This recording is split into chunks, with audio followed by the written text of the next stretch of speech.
Good morning বন্ধুরা।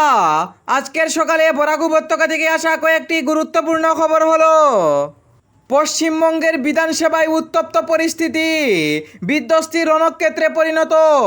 গতকাল পশ্চিমবঙ্গে বিধানসভায় অধিবেশন ছিল এবং সেই বিধানসভা অধিবেশনে মমতা ব্যানার্জির ভাষণ শুনতে গিয়ে বিজেপির একাধিক নেতারা তৃণমূল কংগ্রেসের নেতাদের সাথে রণক্ষেত্রে জোর দেন। তা নিয়ে বিজেপি এবং তৃণমূলের একাংশ নেতারা আহত হয়েছেন।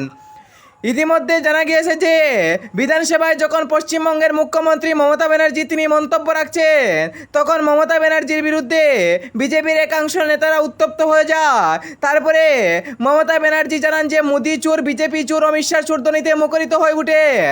তারপরে রণক্ষেত্রে সেই স্থান থেকে পরিণত নে বিধ্বংসী রণক্ষেত্রে পরিণতি এনে তারপরে একাংশ পুলিশ কর্মীরা নিয়ন্ত্রণ করে ঘটনাটি। এ নিয়ে পশ্চিমবঙ্গে চাঞ্চল্য লেগে পড়েছে।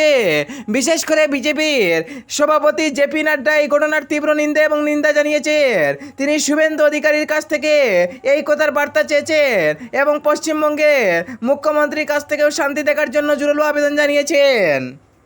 আগামী 6 সেপ্টেম্বর করিমগঞ্জের নাম পরিবর্তনের দাবিতে বিভিন্ন সংগঠন জানিয়েছিল।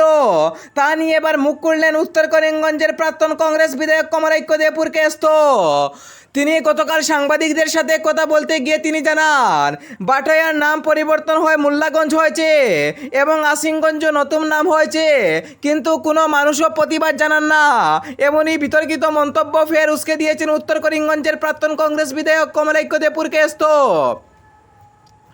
কমলাক্ষ দেপুরকেস্ত যখন থেকে তিনি রাজনীতি অর্থাৎ কংগ্রেস থেকে দল ত্যাগ করে বিজেপিতে যোগদান দেওয়ার চেষ্টা করেছে, তখন থেকে কংগ্রেসের বিরুদ্ধে এমন বিতর্কিত মন্তব্য বারবার করে আসছে। বিশেষ করে কমলাক্ষের বিরুদ্ধে একাংশবার গুরুতর অভিযোগ উঠেছে। তারপরে তিনি বিজেপিতে যোগদান দিয়েছেন। এখনো পর্যন্ত কমলাক্ষের বিরুদ্ধে এমন গুরুতর এবং অনিয়মের অভিযোগ অব্যাহত রয়েছে। গতকাল করিমগঞ্জের অর্থাৎ গত 6 তারিখ করিমগঞ্জের নাম পরিবর্তনের দাবিতে প্রতিবাদ হবে, তা নিয়ে ফের বিতর্কে জড়ালেন উত্তর করিমগঞ্জের কংগ্রেস বিধায়ক কমলাক্ষ দেপুরকেস্ত। বর্তমানে তিনি বিজেপিতে। জার্মানি থেকে একাংশ বিভিন্ন সেমিকন্ডাক্টর আসছে ভারতে।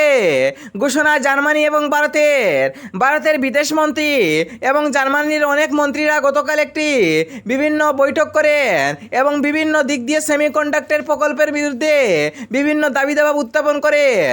বিশেষ করে ভারতের সেমিকন্ডাক্টর প্রকল্পগুলো নিয়ে আসার জন্য একাধিক প্রকল্প চালাচ্ছে। বিশেষ করে ভারতের বিদেশমন্ত্রী এস জয়শঙ্কর গতকাল একটি বৈঠকের মাধ্যমে জানিয়ে দিয়েছেন যে ভারত 2047 আগে একটি বিশ্বের মাধ্যমে দরবারে থাকবে এবং উন্নত মানের দেশ হবে। তা নিয়ে জার্মানি থেকে একাংশ সেমিকন্ডাক্টর প্রকল্প ভারত কিনছে বলে জানা গেছে।